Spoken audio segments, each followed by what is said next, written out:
Bueno, pues yo soy Ana, bienvenidos a todos otra vez. Voy a hablar de la parte de la fisioterapia respiratoria, que probablemente es lo que más conozcáis o lo que esperabais oír en esta charla, pero no es la parte más importante, como estáis viendo.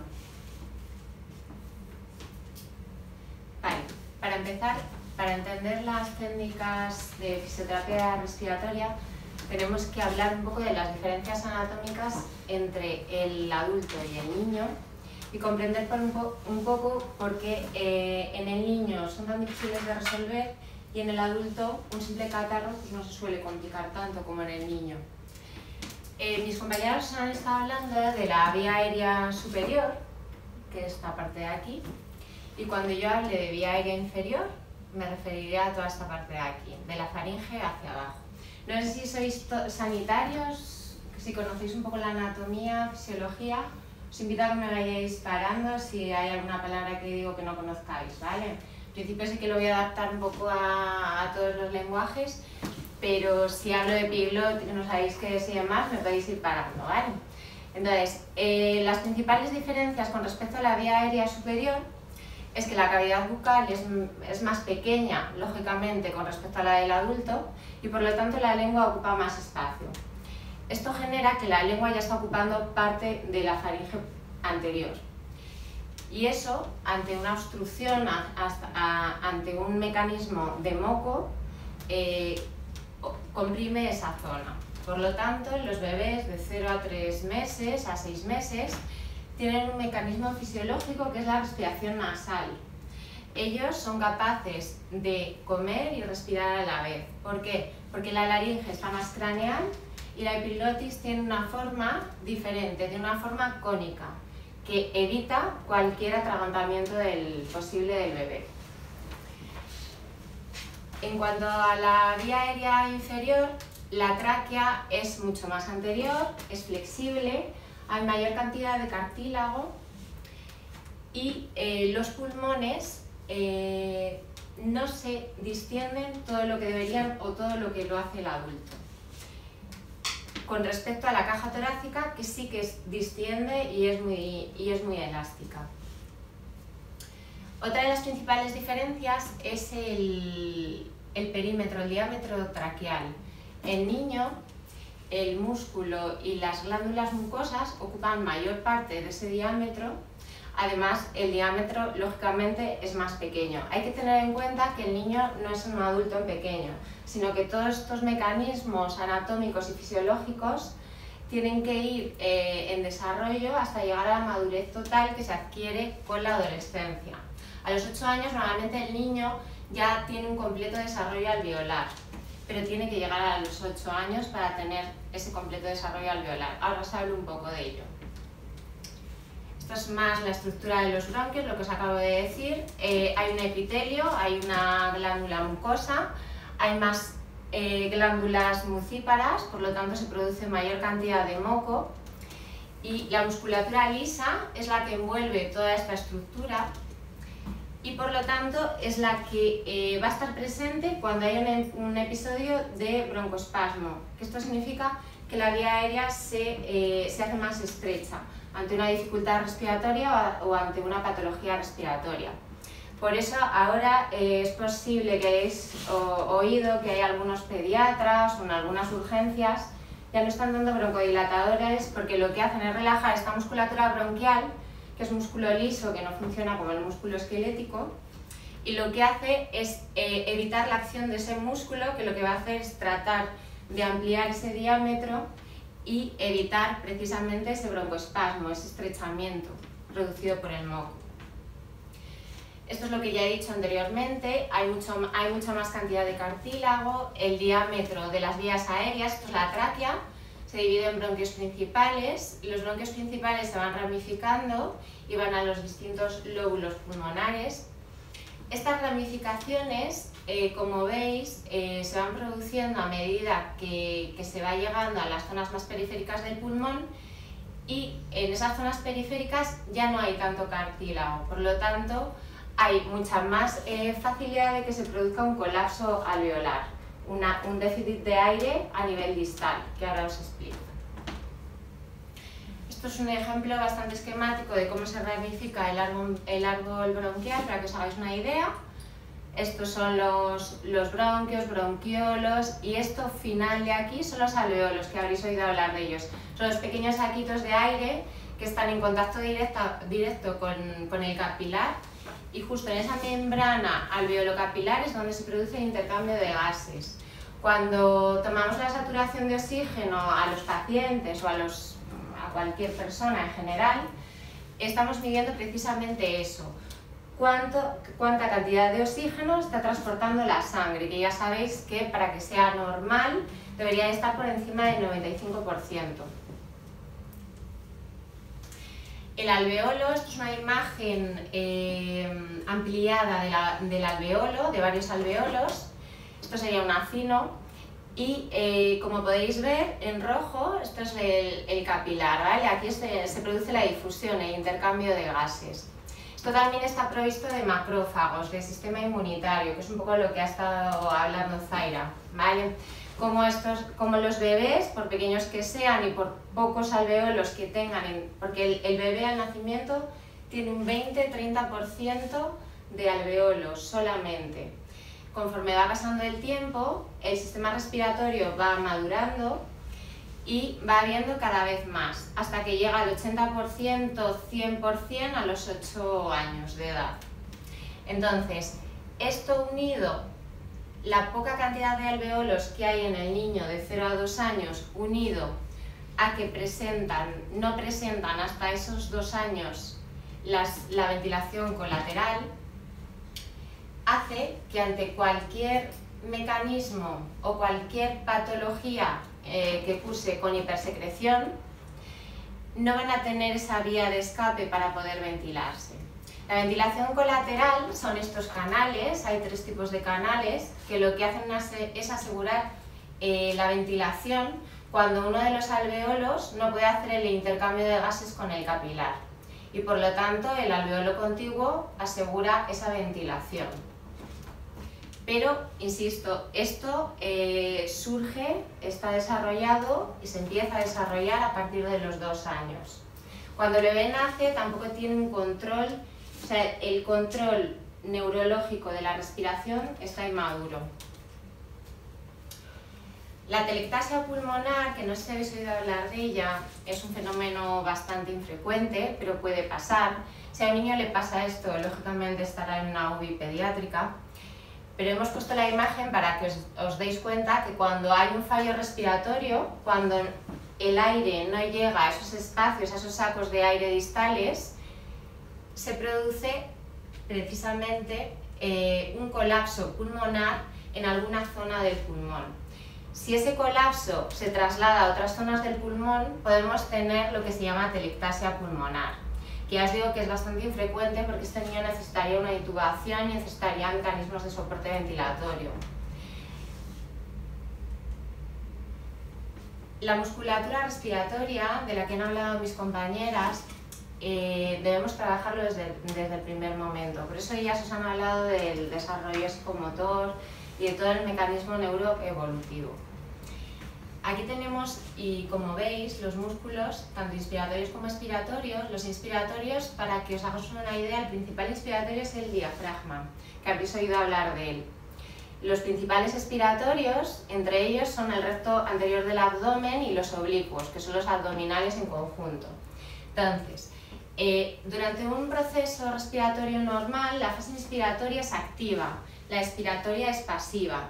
¿Cuándo empieza a trabajar la musculatura expiratoria?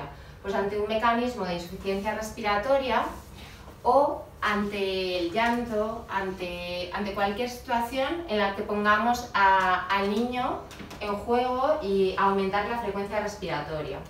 Entonces, esta musculatura debemos trabajarla, entre otras cosas, porque supone el aporte de oxígeno al niño.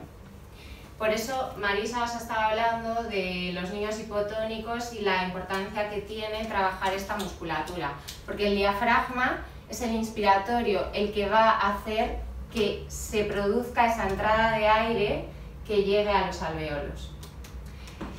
El diafragma se ancla, como ha dicho ella, en las últimas costillas. Ahora os pondré otra foto que es un poco más didáctica, pero realmente con ella, con esta, lo que quería que vierais era que todos los músculos respiratorios que intervienen en estas fases tienen un anclaje en la parrilla costal, y hemos dicho que la parrilla costal es mucho más flexible en los niños. Entonces, ese anclaje flexible hace que el músculo tenga que gastar mucho más oxígeno para poder trabajar. Por lo tanto, los niños aumentan su frecuencia respiratoria, y lo que en un adulto lo normal sería entre 12 y 15 respiraciones por minuto, en un niño estaría pues, en torno a 30, 30 y algo. En los menores de 1 año tendríamos que tener cuidado si hay aumentos de frecuencia respiratoria superiores a 40 respiraciones por minuto, y de 1 a 4 años habría que vigilar si son superiores a 50 respiraciones por minuto. Esto es un ejemplo de una radiografía de un niño un poco mayor y la de este lado de un bebé. Y lo que quería que vierais aquí es que el diafragma se ancla en las últimas costillas, y para que sea eficaz tiene que tener un brazo de palanca fijo, que en este caso sabéis que no lo tenemos porque os lo acabo de decir, porque las costillas son mucho más flexibles, pero es que además el diafragma tiene forma de cúpula, es una doble cúpula. Y en el caso del bebé, las costillas son mucho más horizontales, precisamente para protegerse de esa estrechez de diámetro que tiene la vía aérea. Entonces, las costillas son mucho más horizontales y por lo tanto el diafragma tiene una trayectoria más bien plana. El diafragma es este músculo que cuando el niño coge aire, veis que la tripa se llena. No es que se llene la tripa, es que el diafragma baja durante la inspiración y en la expiración sube. Entonces veis cómo a la inspiración, y es lo correcto y es lo que hay que observar para saber que un niño no está con un proceso de insuficiencia respiratoria, porque si no estaríamos ante una respiración paradójica. Tenemos que observar la normalidad, es que cuando cogen aire la tripa se ensancha y cuando soplan se mete hacia adentro. Si estamos ante un mecanismo de respiración paradójica, que entonces tendríamos que llevarle al médico, pediatra y demás, sería lo contrario: cuando coge aire mete la tripa a nivel de la apófisis sifoides hacia adentro. Entonces ahí sería uno de los signos de alarma para ir corriendo a urgencias. Este niño, como acabo de decir, compensa. ¿Cómo? O sea, este diámetro de las vías estrecho va a compensar con un aumento de la insuflación. Son niños que están insuflados. Todos los bebés están insuflados para compensar precisamente esto. ¿Qué pasa? Que cuando además le añadimos un proceso catarral o de infección respiratoria, todavía tienen que insuflarse más para poder coger aire, porque estas vías, además de estar estrechas, están obstruidos por moco. Entonces, estos niños no pueden respirar tan fácilmente. Estrategias que podemos seguir cuando sabemos que tenemos un niño con catarro, con bronquiolitis, con asma: elevar el cabecero de la cuna. Os insisten mucho en que los niños duermen boca arriba, pero se le puede poner fácilmente una almohada para poner al niño en declive, con la cabeza hacia arriba, no con los pies hacia arriba, y precisamente facilitar este mecanismo de insuflación que ya de por sí él está intentando compensar. Los pulmones no se distienden, que es lo que he dicho al principio. O sea, la caja torácica se distiende mucho, pero los pulmones no lo hacen, no son tan elásticos. Entonces esto hace que el juego de presiones que tiene que haber con el interior y el exterior no sea tan eficiente. Y por lo tanto los pulmones, al final de la expiración, tienen que tener un volumen presente de aire siempre. Tiene que haber una presión positiva siempre en la vía aérea, una cantidad de aire presente para que no se colapse, para que no se cierre. En los bebés, la cantidad de aire presente en los pulmones es todavía más pequeña, que esto se llama capacidad residual funcional. Con lo cual, otra cosa más para entender por qué estos niños, en el momento que tienen cualquier proceso catarral o cualquier infección respiratoria, pues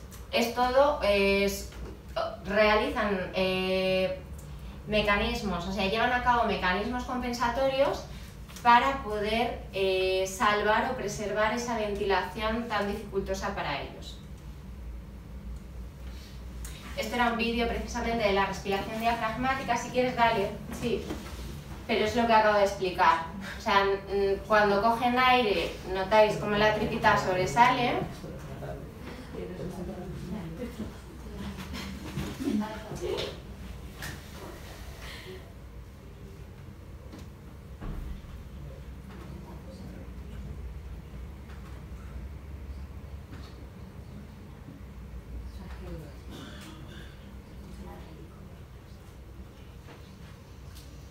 ¿No se ve?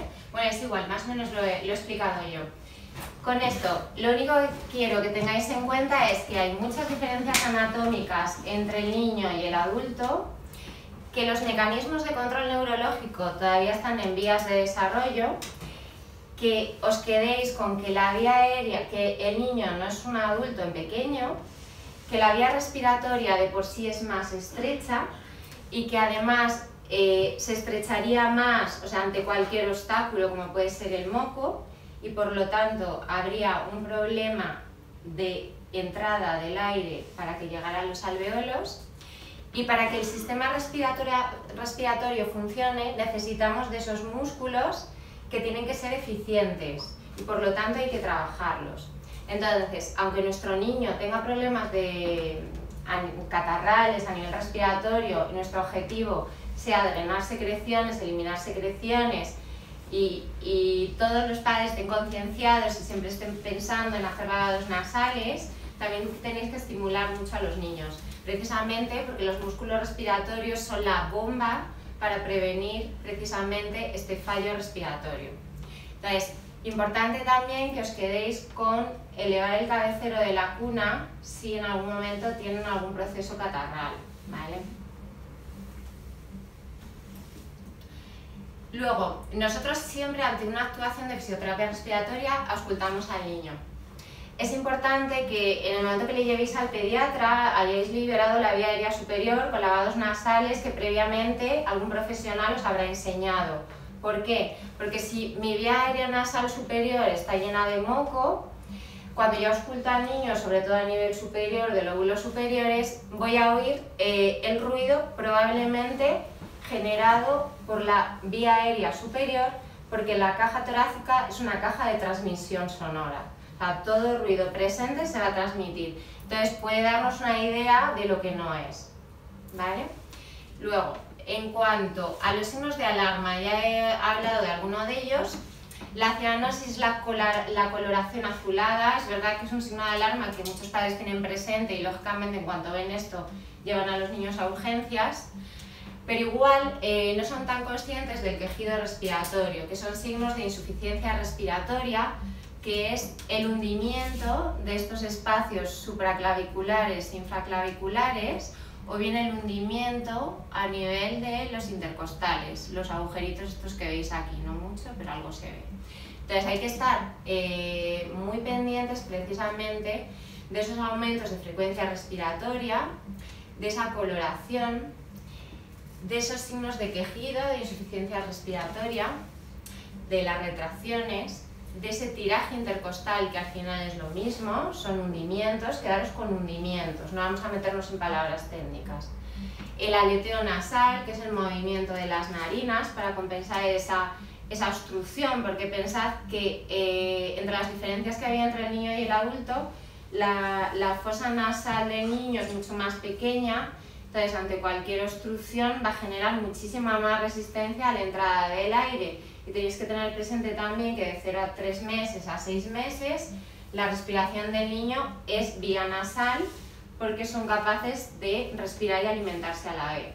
Pueden respirar por la boca, pero ante un llanto, ante un esfuerzo inspiratorio fuerte. Sí que podrían hacerlo, pero ante una respiración espontánea la respiración predominante es nasal. Entonces hay que liberar muy bien esta vía aérea porque precisamente es la que puede inducir luego a que ese moco vaya bajando a la vía aérea inferior.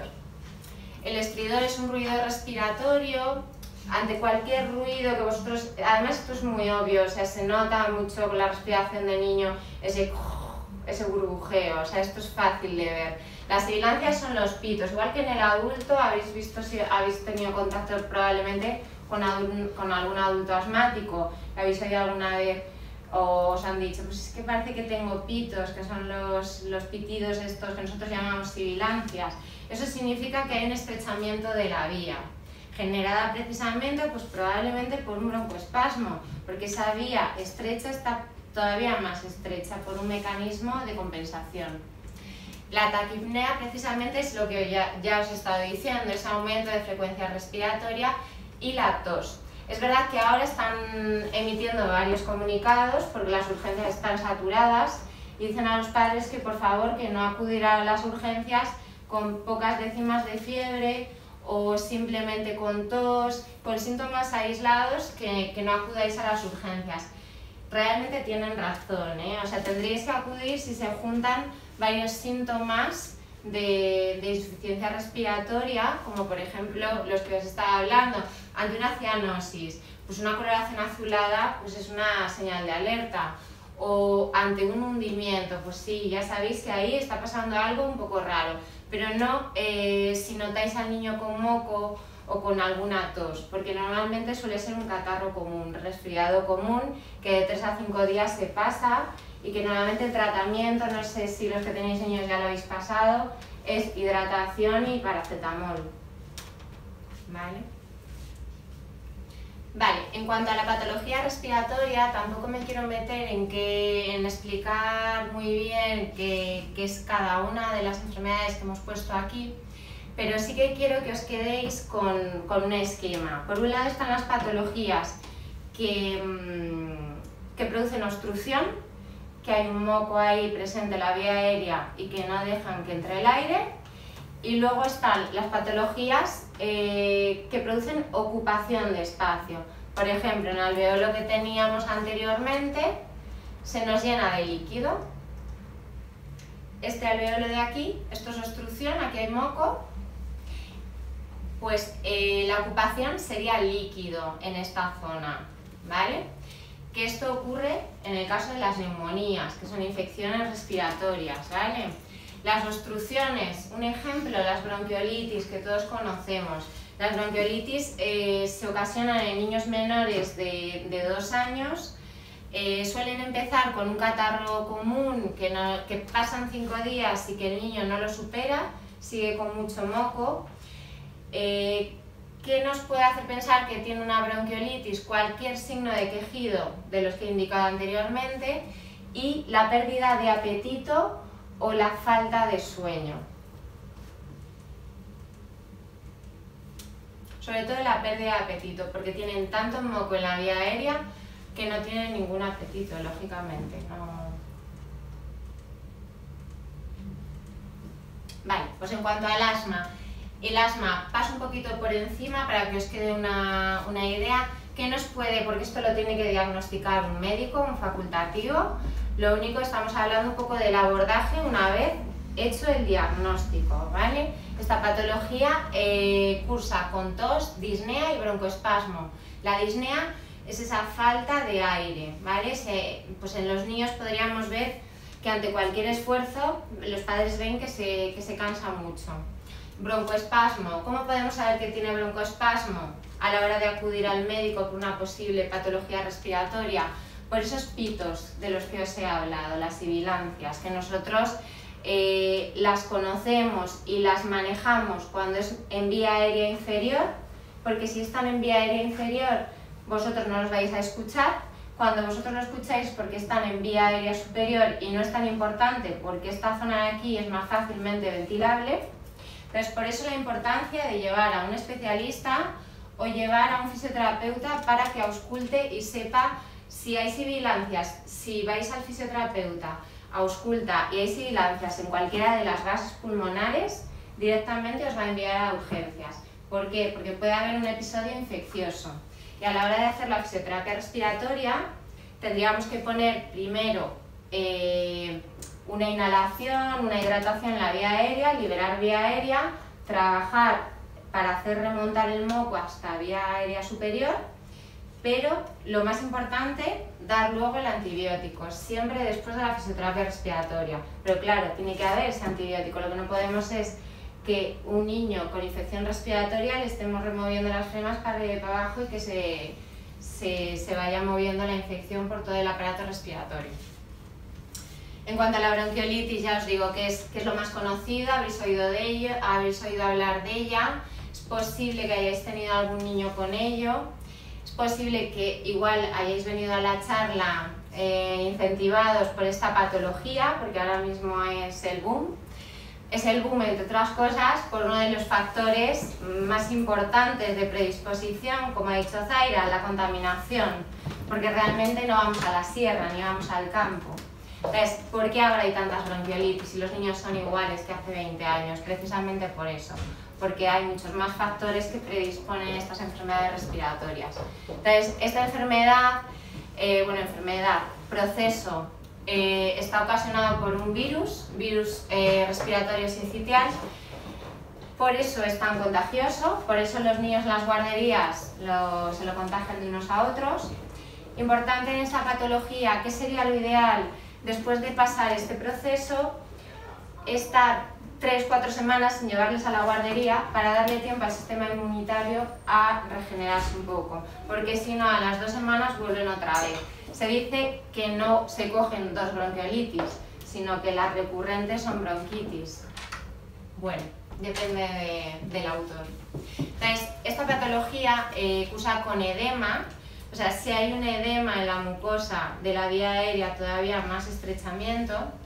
Pensad que os estoy diciendo que es una enfermedad que se da en menores de 2 años, por lo tanto no existe esa vía colateral, esos canales que aseguran la ventilación de los que os he hablado, y se forman detritos, que son sustancias que son desechables, ¿vale? Que deberían de desecharse. Hipoxemia, hipercamia, no me meto en esto, ¿vale? Esto es una alteración de los gases, es que el oxígeno, la concentración de oxígeno baja y la de dióxido de carbono aumenta, que esto es una retención que se llama de carbónico, pero bueno, que en esto no me voy a meter porque es mucho más especializado. Realmente quería que os quedarais con esto, que realmente estéis atentos a los catarros que en 3-5 días no se pasan, los mocos que continúan y no hay manera de que el niño se quede sin moco, que vigilemos mucho lo que han dicho mis compañeras de la respiración bucal, porque hay niños que se tiran los 2 primeros años de su vida con mucho moco en vía aérea superior, vía nasal, y respiran por la boca. Esto va a ocasionar pues problemas de deformaciones mandibulares, como ha estado hablando mi compañera Laura, y problemas, alteraciones posturales. O sea, que esto lleva también a alteraciones de la mordida y complicaciones que no tienen por qué ocurrir si en el momento dado nos vamos a un especialista e intentamos estar pendientes de que no ocurra esto. En cuanto a la neumonía, puede ser vírica o bacteriana, esto probablemente ya lo conozcáis un poco más porque ocurre frecuentemente en los adultos. Es una situación, bueno, lo he dicho antes de que nada, la fisioterapia respiratoria no está indicada en una bronquitis aguda, cuando haga falta el ingreso hospitalario del niño, ¿vale? Importante. O sea, si el niño está en el hospital, no busquéis a un fisio respiratorio para que os vaya al hospital a hacer, porque hay gente que lo hace o lo busca, ¿vale? En agudo no.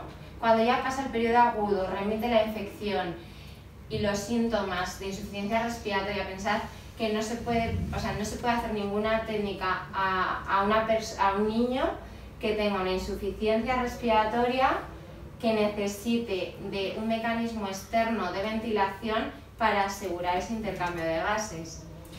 Luego, en cuanto a la neumonía, lo que os decía, probablemente es la que más hayáis manejado, más hayáis oído hablar de ella, y precisamente hay una acumulación, quedaros con eso, con esa ocupación de líquido en los espacios alveolares que no permite el intercambio de gases.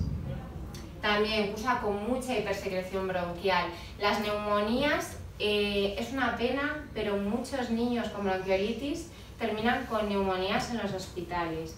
Y es una pena que no se les trate o que no se les valore a posteriori, porque las neumonías a la larga provocan una fibrosis pulmonar y hace que estos niños luego de adultos tengan síndromes restrictivos, que no tengan toda la capacidad que podrían tener.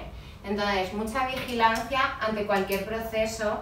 Si vuestro niño tiene o tuviera en algún momento, espero que no, un proceso de este tipo, conozcáis a alguien que lo haya pasado, muchísimo cuidado y vigilancia absoluta, porque es verdad que a nivel pulmonar tiene consecuencias. Las otitis, también hemos hablado de ellas anteriormente. Mis compañeras han dicho precisamente parecido, más o menos lo que os iba a decir yo. Las otitis se generan porque hay hipersecreción en esta vía aérea nasal superior. Esta secreción se termina acumulando ahí, termina yendo a través de la trompa de falopio al oído medio. Entonces causa esta inflamación del tímpano y toda la parte del oído medio. Son recurrentes, además, cuanto antes se producen, luego más recurren, más se vuelven a producir y se producen por eso, por lo que os hemos dicho, porque la trompa es más estrecha, más corta y además es más horizontal, entonces es mucho más fácil la propagación de la mucosidad. Entonces también, niños con muchas otitis, vigilancia, ¿por qué? Porque podemos hacer un simple lavado de la vía aérea superior, que es muy fácil, y prevenir toda esta serie de cosas. Ojo, que yo ahora estoy hablando de un niño normal, sin ninguna patología de base. Y ya os han estado hablando de niños pues igual con problemas de hipotonía, con problemas de alguna deformidad estructural, ¿eh? Y aquí estoy hablando de niños que no tienen ningún problema estructural. Vale, factores predisponentes, un poco lo que os estaba diciendo. Los factores contaminantes, que los niños fumen, que los niños... Uy, que los padres fumen. Los niños no van a fumar, esperemos. Hay que mentalizarles de que no lo hagan. Los padres fumen, que estén en ambientes contaminantes. Bueno, el uso de los inhaladores. Ahora hablaré de ellos si tengo tiempo, que yo creo que vamos muy justas. El uso de los inhaladores es muy importante, tanto en niño como en adulto, no sabemos utilizarlos.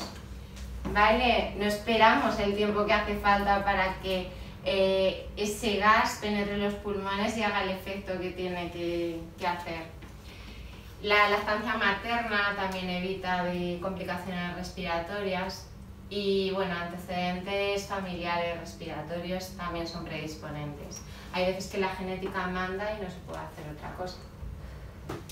Vale, evitar. ¿Cuáles son nuestros objetivos a nivel de la fisioterapia respiratoria? Evitar el acúmulo de moco, evitar ese colapso, ese cierre de la vía, porque esa vía no va a tener mecanismos de defensa. Evitar las otitis vigilando ese moco. Y prevenir un daño estructural, lo que os he hablado antes. Os he puesto el ejemplo de la bronquiolitis y la neumonía, pero también hay estudios ahora que relacionan los episodios de bronquiolitis con el asma en la adolescencia. Bueno, según autores están en vías de desarrollo, pero sí que es verdad que cuando el agua suena... Bueno, técnicas de fisioterapia respiratoria. Os hablo de ellas un poco a nivel general porque vamos muy mal de tiempo. Limpieza de la vía aérea superior, lo que os he dicho, mucha hidratación, limpieza nasal. Normalmente el pediatra os enseña cómo hacerlo, nosotros también os lo enseñamos. En función de profesionales, hay profesionales que hacen lavado nasal con el niño tumbado boca arriba, otros que lo hacen con el niño tumbado de lado. Yo particularmente no me gusta con el niño tumbado de lado precisamente por lo que os he explicado antes, porque la trompa de falopio es muy horizontal, entonces puedo ayudar a la propagación del moco hacia el oído medio. Entonces, dependiendo de si el moco está en la vía aérea, o sea, está en la zona de la nariz, pero en la parte anterior lo hago en una posición, y si está en la parte posterior lo hago con un poquito de hiperextensión. Bueno, esto ya son... que en el caso de que tengamos que hacerlo, algún profesional os va a enseñar. Es que así es un poco difícil verlo, pero que sepáis que lo vais a ver con el niño de lado, lo vais a ver con el niño tumbado boca arriba. Sí que os digo que, por lo que os he explicado, lo mejor es que el niño esté tumbado boca arriba, podemos ladear un poco la cabeza, pero es que depende todo de si el moco está en la parte anterior de las fosas nasales o está en el cavum, que es la parte posterior. Entonces, si está en la parte posterior de la fosa nasal y yo le hago un lavado nasal con la cabeza un poco rotada, pues no voy a llegar. Entonces, por eso la importancia de auscultar, de valorar un poco al niño dónde tiene el moco y demás. Luego, la jarra de lota es una jarra muy socorrida, pero esto es ya para niños que activamente lo van a hacer ellos, que es una jarra que se puede comprar, es muy barata, se puede comprar, bueno, os podría decir dónde, es una jarra normal con agua a 35 grados, se le echa una cucharada de sal y lo que hace precisamente es el efecto del suelo salino hipertónico. La vía aérea inferior. Para la vía aérea inferior, siempre que trabajemos la vía aérea inferior, primero habrá que eliminar la secreción, como os he dicho, de la vía aérea superior. Para la vía aérea inferior, nosotros tenemos varias técnicas, que es verdad que no sé si habéis oído hablar de ellas o lo habéis visto. ¿Habéis visto alguna vez fisioterapia respiratoria aplicada al bebé, al niño pequeño? ¿No? Hay muchos padres que tienen miedo por la presión que hacemos, ¿vale? O sea, pero no tenéis que tener ningún miedo porque no es una presión fuerte. De hecho, cuando nosotros hacemos la fisiorrespiratoria, lo hacemos a vosotros para que sepáis cuánto estamos apretando, ¿vale?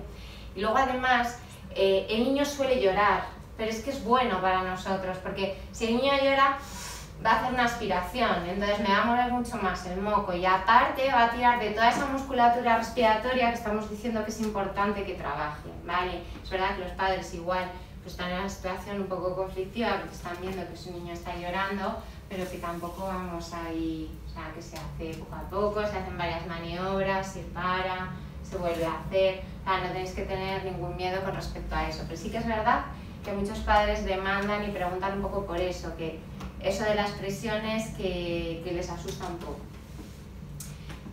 Nosotros hacemos, bueno, estas técnicas, una de ellas se llama el PR, otra se llama drenaje autógeno pasivo. Bueno, son técnicas especializadas en hacer subir el moco desde las bases a vías más proximales. Luego lo que hacemos es provocar, precisamente cuando estamos comprimiendo la fase expiratoria, levantamos la mandíbula del niño para provocar una inspiración profunda y justo en ese momento el niño suele toser. Si el niño no tose, le provocamos un bombeo traqueal para provocarle la tos.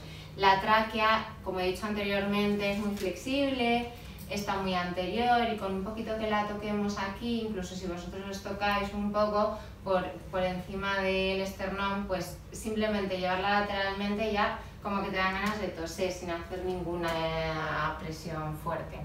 Entonces lo que hacemos es provocar ahí la tos. Luego auscultamos y vamos viendo si en función de los ruidos respiratorios que vemos nosotros tenemos información de dónde está el moco. Si el moco está en vía aérea, si está un poquito más distal, si está en vía media o si está en vía superior. Y en función de eso pues aplicamos unas técnicas u otras. Bueno, pues en resumen, ¿qué podemos hacer para prevenir? Todo lo que hemos dicho anteriormente. ¿Cómo actuar? Pues lo primero, ante signos de alarma, de los que os he hablado anteriormente, o vómitos con sangre, diarrea con sangre, acudir a urgencias. Los vómitos en sí no es una señal de alarma porque el moco no se digiere. Entonces, cuando el niño tiene tanto moco, al final termina vomitando, pero para echar la cantidad de moco que tiene, no pasa nada, ¿vale? Si vemos trazos de sangre, pues sí, lógicamente hay que ir a urgencias. En cuanto a la medicación, lo que os he dicho antes, en los niños menores de 1 año está un poco, no se sabe muy bien si el broncodilatador es eficaz o no, por lo que os he explicado. También es verdad que estos niños, los primeros meses de vida tienen una respiración nasal y estamos poniendo un inhalador que va por boca normalmente, que en vía aérea nasal realmente ofrece la entrada de aire muchísima más resistencia. Al final, la mayor parte del inhalador se queda entre las glándulas, o sea, el epitelio de la mucosa nasal.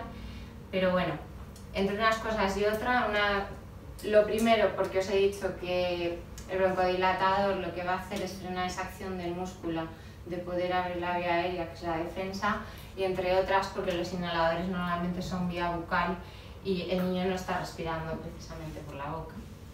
Importante también lo de los antibióticos. Los antibióticos siempre se dan después de la fisioterapia respiratoria o después de jugar con el niño o de hacerle cualquier tipo de lavado nasal. En cuanto a los vapores que igual habéis oído de eucalipto, mentol, tomillo, no son aconsejables porque resecan todavía más la vía aérea y aquí lo que tenemos que hacer es hidratar.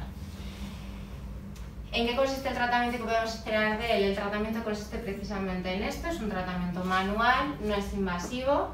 ¿Qué podemos esperar de él? Pues que mejore precisamente pues, toda esa cantidad de moco, se elimine, que trabajemos mejor la función pulmonar, que el niño se alimente, que duerma bien. ¿Qué nos ofrece la fisioterapia respiratoria que no ofrece el tratamiento médico? Pues de una manera, el tratamiento médico normalmente con la medicación que toman muchas veces es difícil llegar a la zona aérea distal, al alveolo y al bronquiolo, con lo cual vamos a tener un efecto más a ese nivel. Pero sí que es verdad que tampoco podemos prescindir del tratamiento médico. Ojo que no estoy diciendo eso, ¿eh? Siempre os insisto, primero ir al médico y luego ya, una vez que el niño está diagnosticado, vamos al fisioterapeuta. Si el pediatra y el especialista nos lo desaconseja, ¿qué hacemos? Es posible que lo hayáis oído alguna vez. Hay pediatras que lo desaconsejan en bebés muy pequeños, pero no es porque haya ninguna contraindicación al respecto, sino porque es muy desconocido. En España la fisioterapia respiratoria lleva un desarrollo de muy poquitos años, en el resto de los países llevan más de 100 años y nosotros igual llevamos 15, 20 como máximo con respecto a la fisioterapia respiratoria. Las guías de práctica clínica de los neumólogos pediátricos no aparece como una estrategia de tratamiento, hablo de las guías clínicas españolas, de otros países sí. Entonces muchas veces lo desaconsejan más por desconocimiento o más porque no saben quién es el fisioterapeuta que les va a tratar, que también nos pasa con otro tipo de patologías, que porque piensen que va a ser un efecto nocivo para el niño. ¿Cuándo acudo al fisioterapeuta? Pues cuando veo ese mal manejo de las secreciones que os he comentado antes. Tenemos un niño que no come, que está muy agitado, muy somnoliento, que pasa de lo uno a lo otro en nada y que, bueno, que puede cursar con alguna décima de fiebre. Bueno, a valorar por los padres, por el pediatra, un poco dependiendo de la situación del niño. Pero desde luego los signos de alarma que os he dicho antes son súper importantes a la hora de no esperar y llevar al niño a un tratamiento. Pues ya estaría. Si tenéis alguna pregunta.